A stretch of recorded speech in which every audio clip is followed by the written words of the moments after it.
cookies. There's a lot of talk about these things, and there's a lot of talk about parties, first parties, third parties. We have a party here today. We have 5 great experts who are going to talk a lot about all of the things that are happening. Whether it's browser blocking, privacy legislation. I mean, there's a lot of things that are happening contextually. We're not going to dive into all of it, but we're going to hit on some key points and give you some important things to think about. So I'm going to have our panelists introduce themselves briefly, so you know who's talking to you today. So Matteo. Hi, Matteo Atti. I'm the EVP of Marketing and Innovation at VistaJet, the largest private aviation company. Great, welcome. Erin.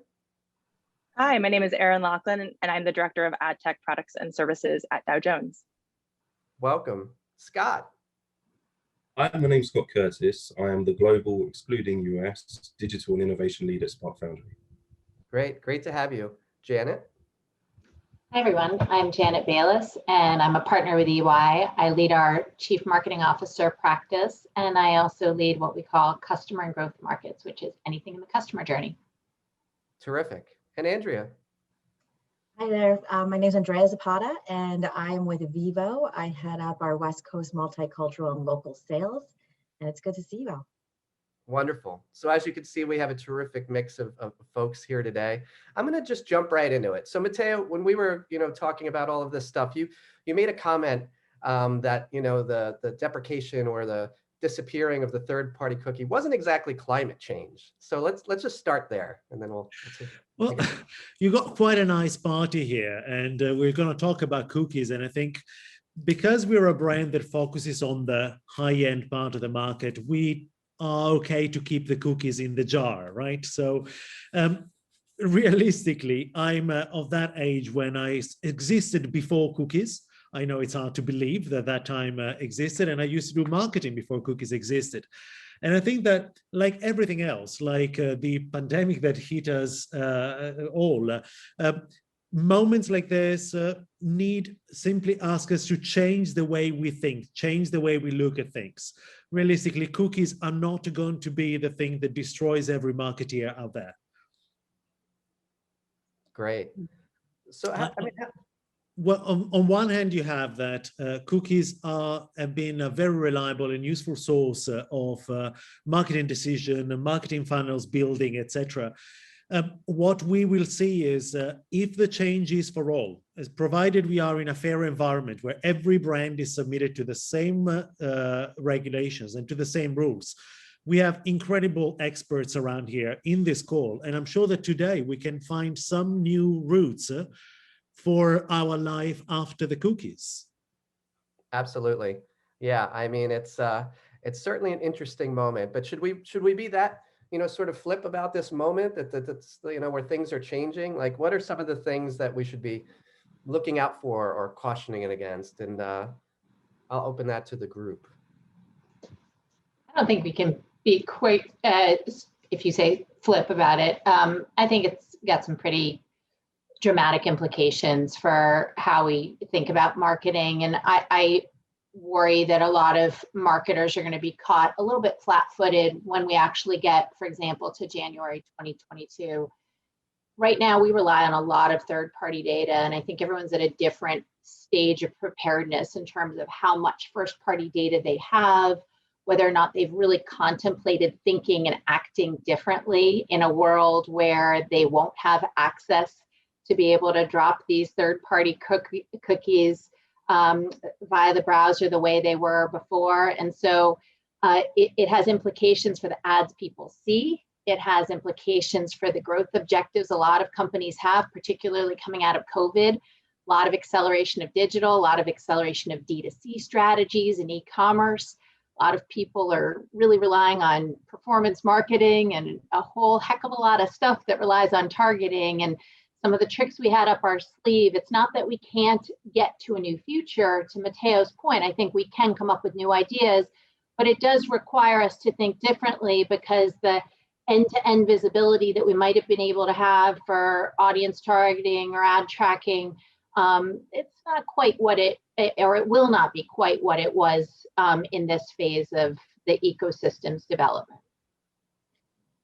Andrea, I I saw agree. I saw you nodding. So Oh, sorry. Well, I was going to say, I think what's so fascinating about this is that it actually allows us to get back to the basics. And I think about holistically about that marketing funnel. And I think that there obviously with technology and data and first party and third party, it allows us to get uber targeted and immediately drive to that lower funnel, right? Like what was the activity? What was the transaction? And we've often forgotten, I grew up in television where we never had, these lovely things called cookies. We depended on context, right? And really good storytelling to get at hearts and minds of consumers. And so I'm hopeful that while this bottom funnel is absolutely vital and important, especially to specific KPIs that companies have now put in place, there's still a lot of value at that top of the funnel and building a relationship, a brand relationship with the customer. And so I think our ability to think holistically again about marketing fundamentals, how many people did you reach? How many times did they like your ad? And then ultimately, is there a longer term engagement and conversation with the customer that isn't just frequency driven, bottom of the funnel, just click and buy my product, right? So I think this is a seismic shift, but it's not a bad thing, going back to what Matteo was saying earlier. And I think we all understand that, but it's these digital natives, these kids that grew up with like this world of cookies and only cookies, there's going to be an education. It's fine. from the publisher's perspective, what do you think? Yeah, so while I agree that there are absolutely negative implications with third-party cookies going away, I think long-term, it will only be extremely valuable for advertisers and consumers. In a sense, third-party cookies going away is simply accelerating what I think is the inevitable. It's accelerating the roadmaps of publishers to make sure that they are prepared for this cookieless world. In my opinion, I think publishers, as well as brands, have been overly reliant on third-party data and kind of use it as an easy way to make sure that we're achieving customers' KPIs. But by accelerating the growth and development of first-party data, it forces us to have more accuracy and transparency about what data is being used for our customers and our advertisers, so we can clearly articulate the value of where that data comes from, how it's being used, and how customers ultimately are benefiting that from in the long term. And we simply don't have that transparency with third-party data today. Right. And Scott, the agency perspective. Yeah, I just want to jump on that point there about the third-party data. The fact is, not all data is created equal. This is kind of just a fundamental, and actually, when you scrutinize third-party data, cookie sets, IDFA, GAID, whatever it is, third-party data sets, and you actually look at the audiences against which these third-party data providers are promising, you will find massive discrepancies.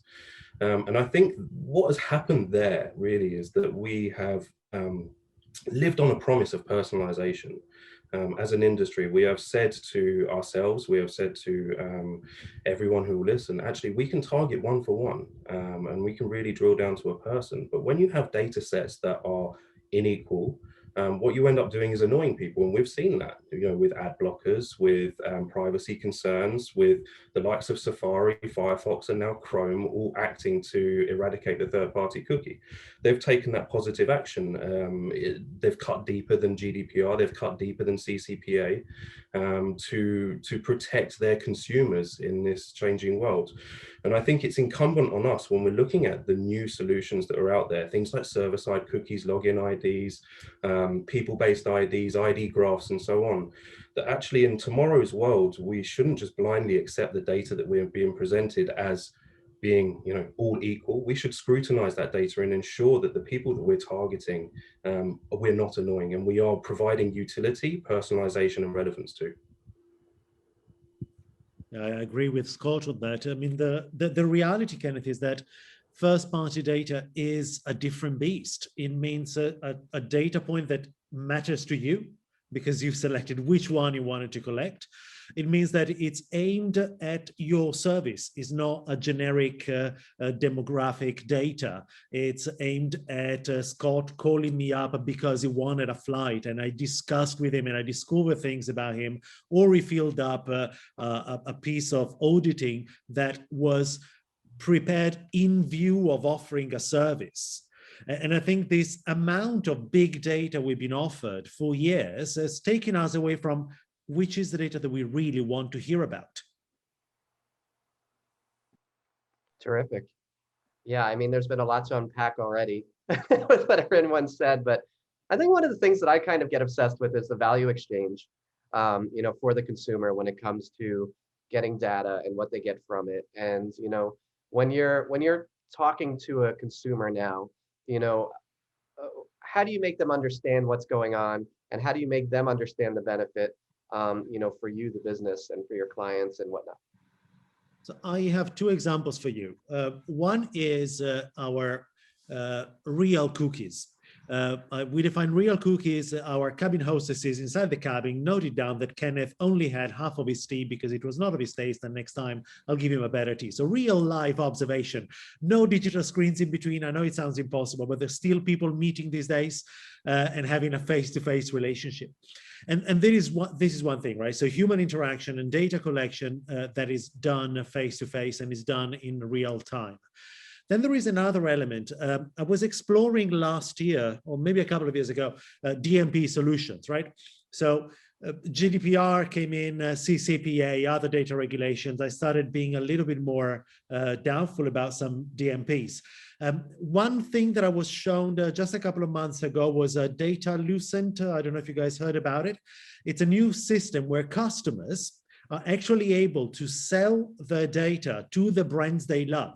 They can download all their Facebook data, Google data, Twitter, Instagram, other data they want to share, and give it to brands in exchange for specific services or discounts, etc. I don't know if you cross path other similar system, Kenneth, this far, but to me, this is in a way the future of the generation consumer panel.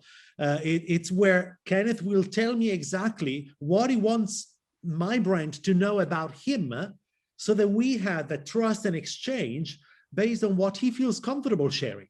And to me, that is absolutely incredible. It's blowing my mind where when we put our head to how do we want the engagement to be? What is the exchange in value that we want to create tomorrow? How we could completely change the paradigm. Yep. So in terms of value exchange, and buying and, having me pay to provide my data. What does everyone else think? There are obviously other ways that this is achieved, and I see you nodding, Janet. Overall, for consumers, this move away from third-party cookies is a good thing. It means more privacy, it means fewer trackers being dropped into their experiences. It means we're going to be far more deliberate, with the choices that we're making. I think in the short term, we should acknowledge that it means that they may have a less personalized experience overall on the web, right? They may see ads that are less relevant to them in certain parts of the total experience that they have, because the targeting will not be in some places that perfect one-to-one definition that maybe had flawed data to the points that were made earlier, but at least we perceive to be more one-to-one data. However, I think over time, what this moves us towards is more purposeful collection of first-party data where we, particularly if we apply the right ethos to this, and I'll bring the word ethical data usage to this, which is like, why do we collect the data? Are we collecting the data for a meaningful reason? Are we only using it for that reason? Do we have an appropriate value exchange that brings value to their lives? Because I do think consumers have higher expectations than ever before right now. They expect things to be seamless, frictionless, anticipatory, personalized, relevant. So we have an opportunity to create that for them. And so with the right value exchanges, whether it's a loyalty program, an offer, a relationship with a human, we can create really powerful experiences. But then we have to deploy that data in really, again, ethical ways that respect who they are as a human, that respect their rights. And I think so overall, it's going to be, I think, a very positive shift. In the short term, I think we're going to see a bit of a wobble because we're going to be sort of between two worlds, and we should acknowledge that. Erin, I know you had a thought about my previous question. Yes, as a publisher, we think about the value exchange slightly different because we'll never be in the position where we'll say, give us your data and we're going to give you a $500 Amazon gift card towards your next purchase of something. But the way that we think of the value exchange at Dow Jones is, it reminds me a lot of what Josh Stinchcomb, our CRO, says. It's about content, community, and credentialing. Our users, our members, know that when they sign up for the Wall Street Journal, the Market Watch, or Barron's, the value exchange is that they're getting premium, top-notch content as the #1 most trusted news source in the world. They're also getting access to communities. For instance, the CMO network. Not only are you getting access to unique newsletters and content targeted to your needs, you're also getting access to the CMO network community where you can engage with other CMOs around the country and around the world. And lastly, it's about that credentialing factor, kind of playing off the communities. You're able to engage through these discussions, through these live events with other members of the C-suite and other senior decision makers that you might not have access to in your normal day-to-day environment without access to a membership to the Wall Street Journal, Market Watch, or Barron's. So that's really how we think of the value exchange, the value of our content and our communities. Yeah, and I think I'd like to jump in there from a publisher point of view as well. And I think that first part is sort of, my former life, I was a researcher. Measurement and data is sort of my thing. I now do revenue, but I love research and data in the sense of if you take a sort of a user's use approach, right? How are customers, how are fans, how are audiences navigating your platform and your content? And if you can know that really well, know your audience cold, and be able to derive the insights that we can then talk to marketers about how to plan and buy and reach our audience, our valuable audience that lives in our house, right? That's there to consume our beautiful content. Here at Vivo, it's music videos, right? It's the art of storytelling via Beyonce's lens, right? Like, that's beautiful. And to think about that fan who comes to our platform and then navigates other artists, right? Our ability to tell marketers, listen, there's passion here, there's contextual relevance here. And I think marketers are now going to start going to those premium platforms that allow storytelling to really come to life, right? And let their marketing, their creative really become vibrant in a way that, again, maybe might not have existed before, when it was really that very laser focused bottom of the funnel or lower funnel sort of focus. Following on what Andrea is saying, I think the big difference is exactly on quick execution of marketing, which is what the cookies allowed you to do, right?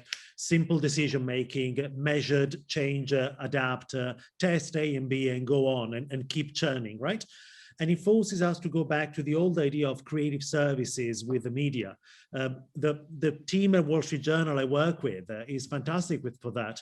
We started working from the CEO Council for Davos, and we started spending hours and hours trying to understand, if we are to involve CEOs, how can we do it?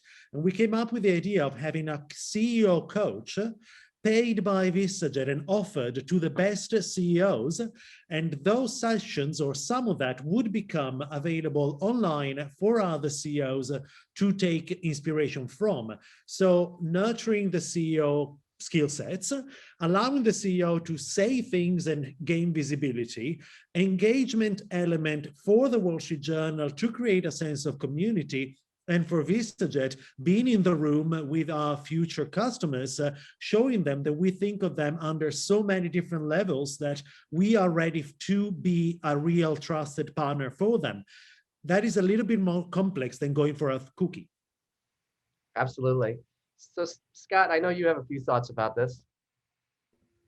Yeah, I think there's some very clear winners when it comes to the cookie erosion. I think big publishers who have quality audiences and contextually right environments are going to do very well. Like you're saying, Matteo, like these are the guys, and Andrea, who are safe havens for media dollars for spend to go into. Contextual partners are going to be the same.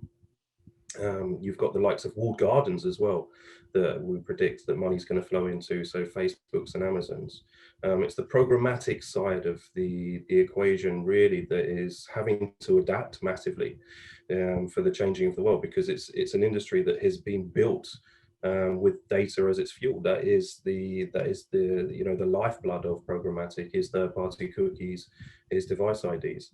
And what we're seeing actually is a lot of innovation in that space. So you've got things like your server-based cookies. You've got things like your login IDs. Matteo, you just referenced here a network where players are selling their data. What will be interesting is how these players within this tech space actually scale up their offering. The great thing about the cookie is because it's just ubiquitous, right? Everyone has a browser, they get dropped in. And so it's a very easy technology to be able to activate on because everyone has it. So what will be interesting really for the other side of the space, I won't call them losers because I think it's guys with something to do, with work to do this year, is how they'll scale up those offerings and make it meaningful for those brands who utilize third-party data and who are reliant on it, like performance clients, for example, who will need those types of scaled offerings. Terrific. One of the things that came up earlier that I'm very interested in is if you look at the short term, what's happening right now, the midterm and then the long term, what are some of the messiness that's going to happen this year that we all need to be preparing for and thinking about and gearing up for in order to achieve this long-term success? Because I think we all know that everything will be all right, in the long term. People will adapt and all these different pockets that we've spoken about will do what needs to be done. But what are some like watch outs like right now across these various areas? Yeah, so I'm happy to jump in again on this one. This is I think this is what everyone should be doing right now is investigating the space, because watch outs for someone are going to be completely irrelevant for another person. So we're spending a lot of time at Spark Foundry now. We've been doing education sessions. We're ramping our clients up for this changing world now, even though we're what, 8-9 months away from it. We're developing each one bespoke plans, so roadmaps for 2021 leading up through to next year. So some clients, like I mentioned earlier, performance-based clients, this is going to be a massive change for them, because reliance on third-party data to be able to target different audiences, reliance on cookies and IDFAs to be able to correctly attribute a conversion through to a sale or an action, are going to be reliant on different solutions based on which clients are doing what. So within the social space, for example, you've got the likes of Facebook or Snapchat or whoever who are developing their own attribution solutions. In the programmatic space, as I've mentioned, you've got alternatives to third-party cookie. And right now we are developing these roadmaps so that we're testing and learning through the course of this year. I think it's okay for anyone to fail this year. Really, it's all about learning. But testing and learning these different options and opportunities to compare them against what we're currently doing and to see whether they are working and whether we need to go to the next best option. It's okay to fail. One thing you will see, Scott, I think, is there's going to be a lot of transitions towards SEO improvements, PPC improvements, because that is the stuff you own, right? So you own a desire. When Kenneth searches for cookies online and then the cookie message comes up, exactly, then we know he's onto something. So we might focus on the shorter conversion area that is between desire and conversion, and it's going to become more traditional for a little bit. All the brand construction and the longer lead messaging will go back to contextual much more. For the future, as we were saying, we're going to go back to creating content that is highly engaging and creating content that aspires to be relevant for certain people. If you think about it, what I do sell is flights. Right, so it's the most cookie-friendly thing. I just need to know who's living where and if they are searching for other flights. Nonetheless, that has never been one of the ways we've been promoting it, because we are a high-value business, that we didn't like the perception of snooping in people's lives, but we were ready with all the possible information about them the moment they contacted us. So it's not that we were not looking, but we were not showing we were looking. And I think it's going to be okay to scale back. As Scott was saying, we're going to lose some, but at the same time, if everyone loses on the same side, we're going to be fine. One thing that will be impacted, Kenneth, is who are going to be the losers this year, which is another relevant point that Scott was making. So who are going to be those sites, those media, those systems that are going to suffer the most from not having the cookies, right?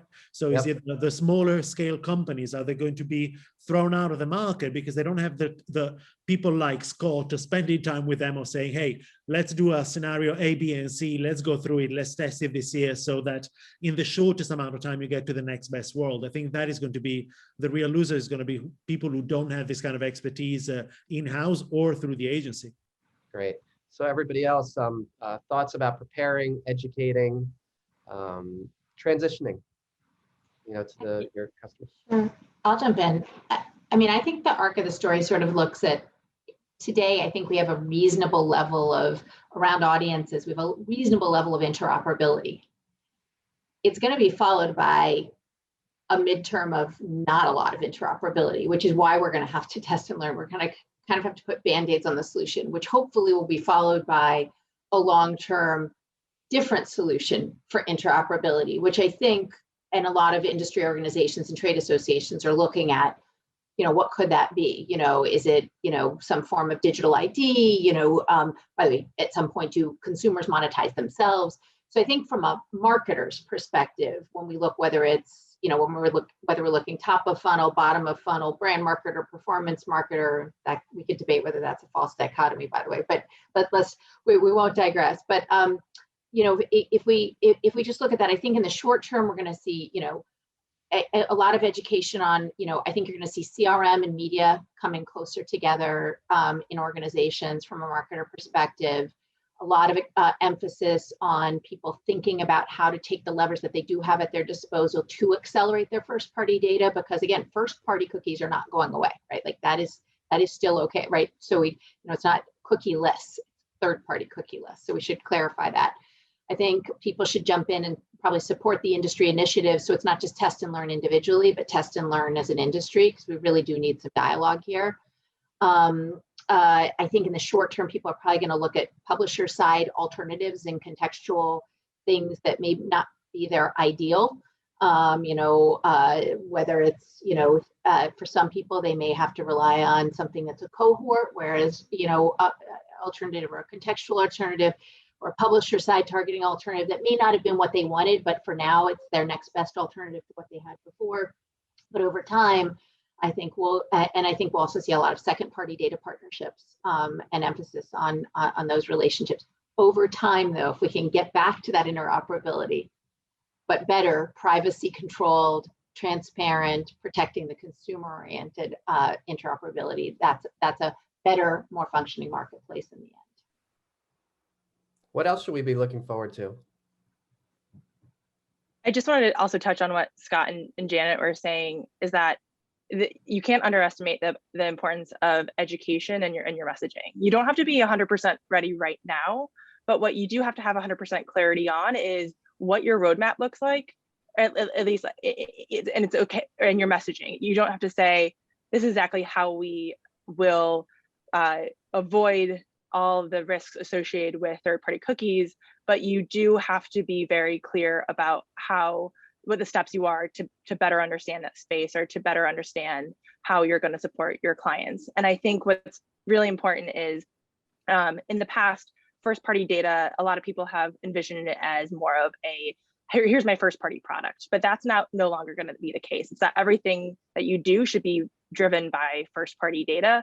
And that's kind of how we see our advertising approach at Dow Jones, because we have had that paywall for many years. We don't just have a great contextual targeting solution with thematic, we actually have robust audience data as well, given that people have been signing up and sharing their job title, their function, and their industry for a long time now. But I think what's really important is making sure that we're investing time with our sales teams, making sure that we're taking that extra time to invest in the conversations that we're having clients, so that we have a clear message and that is aligned between our internal and external communication, so that we don't have different people sharing different roadmaps that don't make sense. I think it's very clear just have 100% clarity on where we're headed with this. I think what you're talking about is having that clarity also between the media and the advertiser, what is the value chain here? So the reader respects what the media owner is doing. They value you as a title, and then they value you as an advertiser, and there is a handover of trust. And I think kind of this is what we have lost a little bit with programmatic, is that there was no handover. You simply were there, and for some reasons, two things coexisted on a page. We're going to be relevant to each other again a little bit more, right? We're going to become a little bit closer, a little bit more relevant. And I do believe that by increasing the relevance and increasing this chain of trust value, you can increase the conversion value as well of that specific ad. It might cost us a little bit more, but it might produce twice as much. Great. Andrea? Yeah, well, I was just going to say, I love the sort of underscored, I want to underscore sort of the tone of humanity coming back, right? And I go back to this sort of like classical sense of like even like research, you know, panels of talking to people, doing ethnographies, right? Like actually doing trackers where you pulse, and like these things will become relevant again, right? Just like content will become that much more important.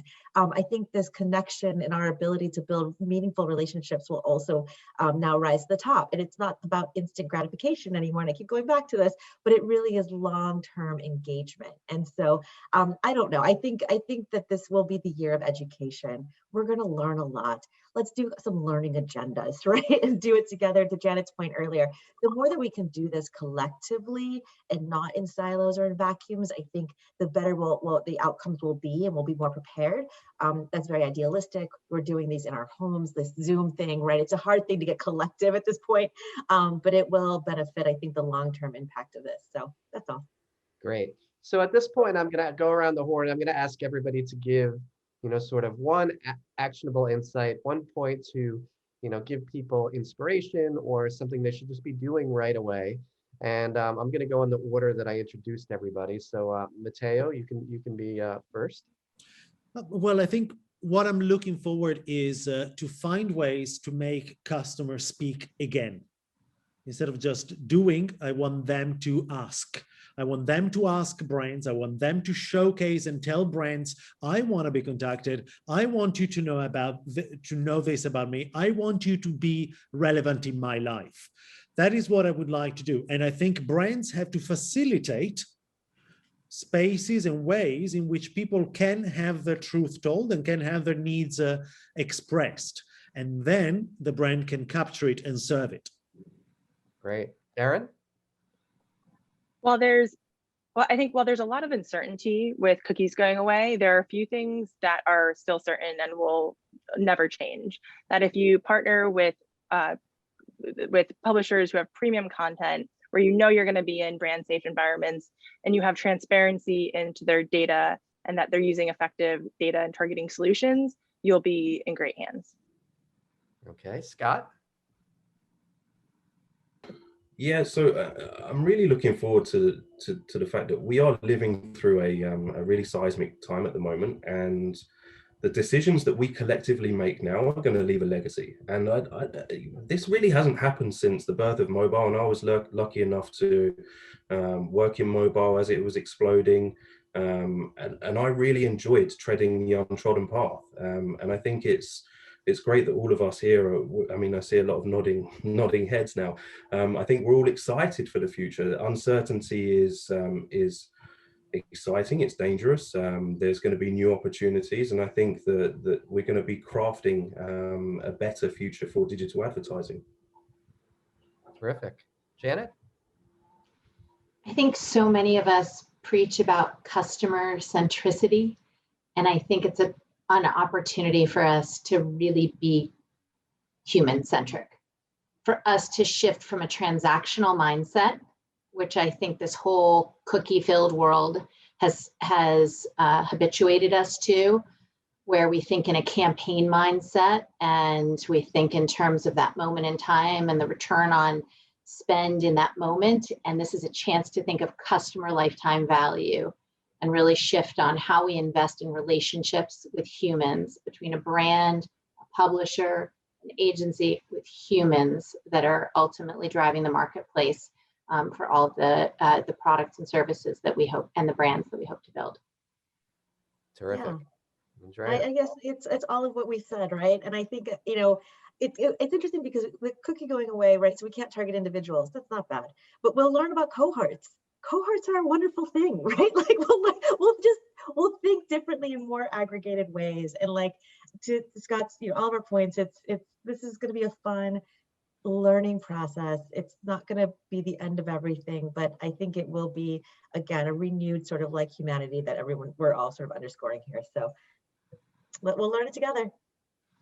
Fantastic. Well, great panel, great session. Thank you so much for joining. Thank you for everybody who tuned in, wherever you may be.